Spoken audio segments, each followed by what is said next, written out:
This is Professor Michael Chapman. I'm one of the most experienced IVF doctors in Australia. I believe that an important part that I can contribute is to educate patients in relation to fertility, infertility, and all that involves. These series of podcasts help to educate you. I hope they are helpful to you. If you wish to know more, however, I'm more than happy to have you contact me via email, which is profmchapman@gmail.com, or make an appointment to see me on 9138 4222.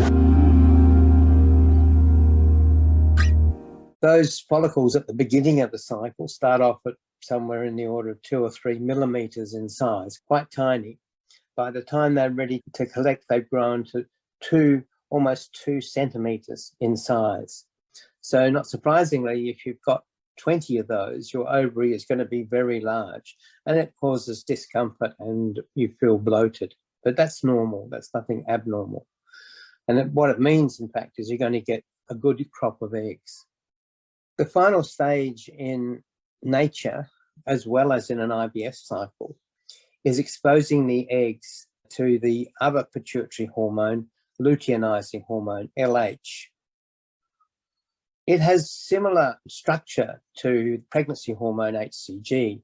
And indeed, because we can produce HCG type hormones easier than LH, we tend to use that for the induction of the final stages. So in nature, it has, and in IVF, it has 3 functions, that surge of hormones. The first is to mature the eggs.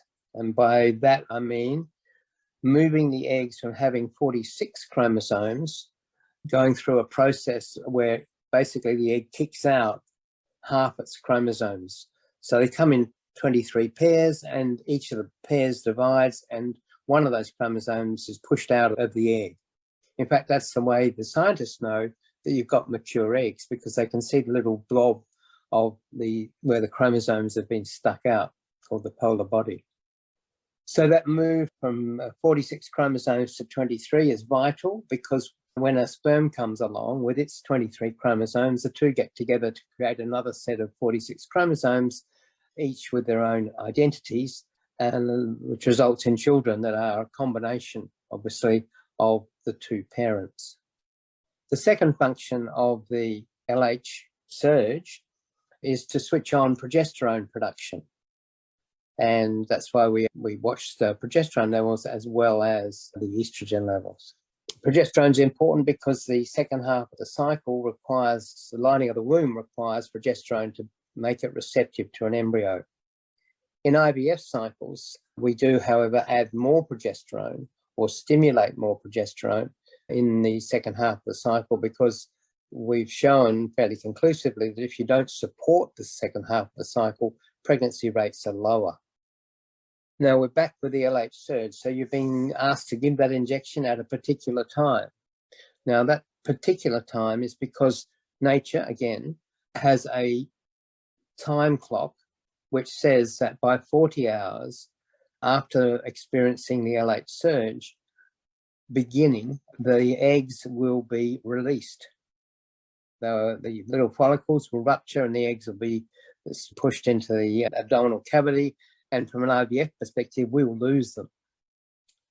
So what we do, and what the nurses will tell you, is that it's important that we only wait 36 to 38 hours after that injection before we start collecting eggs, because then we can virtually guarantee there will be eggs there, that your body won't have got them out early. So what will happen is that the nurses or whoever's organising the operating lists will call you and say your operation is going to be Friday morning at 8 o'clock. And so you will have to take your injection at 8 o'clock on Wednesday evening. 10 minutes either way is not important. An hour or two is very important, because you may ovulate before we get to you. So there is a need for that injection to be done at a precise time. The eggs are collected through the vaginal wall using the vaginal ultrasound, which anybody that's had gynecological investigations will have experienced. And that vaginal ultrasound has a needle guide and allows the operator to push the needle through the vaginal wall into the ovary, which is right next to the vaginal wall. And the fluid in the follicles is sucked out. And in about 80% of those follicles, the scientists will find an egg. That egg will be found by the scientists and then later on in the day will undergo the fertilization process. The operator collecting the eggs will go into each of the follicles, and if there are 20 follicles, they'll suck out 20 lots of fluid, hopefully finding lots of eggs. And don't forget that you can access all the previous episodes by going to our website www.theivfjourney.com and select IVF Journey podcast from the navigation menu.